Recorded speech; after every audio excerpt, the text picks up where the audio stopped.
미디어유스 하정민 기자, 우리나라 대부분의 국민들은 반일 감정이 있다.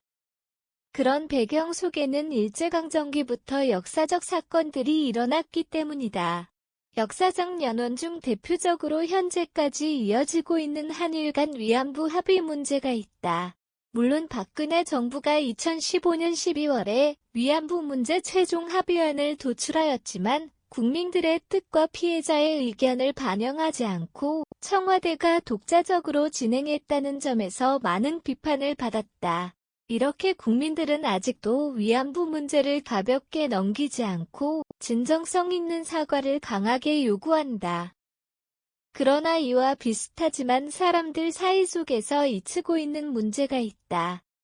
윤금이 사건이라 불리는 주한미군 윤금이 씨 살해 사건은 기지촌의 존재를 세상에 알린 사건이다.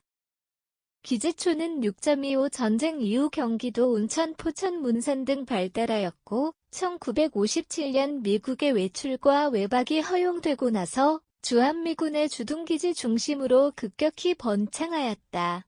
1992년 기지촌 내에서 술집 종업원인 26세 윤금이 씨의 시신이 발견되었다. 당시 시신은 입에 담을 수 없을 정도로 심하게 손상된 상태였다. 수사 결과 범인은 당시 20세였던 주한미군 제2사단 소속 케네스 마클 이병으로 밝혀졌다. 분노한 국민들은 가해자에 대한 강력한 처벌을 요구했다. 1심에서 무기징역을 받고 1993년 항소심에서 15년형을 선고받았다. 하지만 2006년에 가석방되자마자 케네스 마클은 미국으로 바로 출국하였다. 당시 소퍼에 의하면 미국 범죄자가 가석방되면 미국 정부가 그를 관할한다. 즉 미국으로 출국해도 한국 정부가 막을 권한은 없는 것이다. 이 사건으로 인해 그동안 가려져 있던 미군 범죄가 사회에 떠오르기 시작하였고 소퍼에 대한 개정운동이 시작된 계기이기도 하다. 기지촌에서 발생된 성폭력 사건은 윤금이 사건만 있던 것이 아니었다. 기지촌에는 음식점과 클럽 등 보편적인 것들 외에 성매매 업소도 존재했다. 외출이 가능한 미군들은 밤마다 기지촌의 유흥가로 찾아갔다. 정부는 이를 알았지만 기지촌 여성들을 보호를 해주지 않고 오히려 성병이 발생하지 않도록 성병진료소를 만들어 그곳에서 관리했다. 하지만 성병진료소는 진료의 목적보다 강금 및 학대의 목적을 띠는 곳이었다.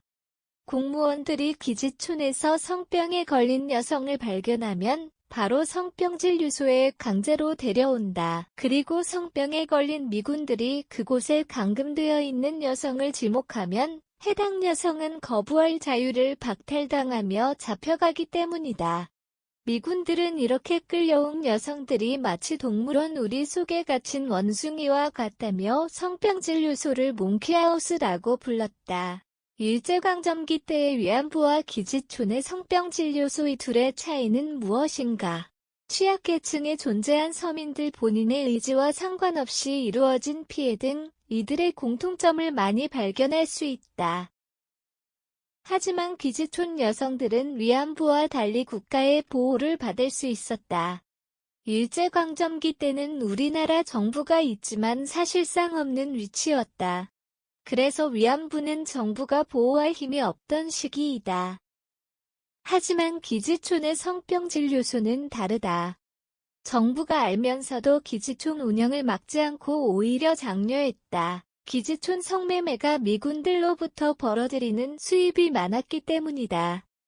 즉 기지촌 여성들을 이용한 것이다. 지난 9월 29일 대법원은 미군 기지촌 성매매에 국가의 책임이 있다며 인정했다.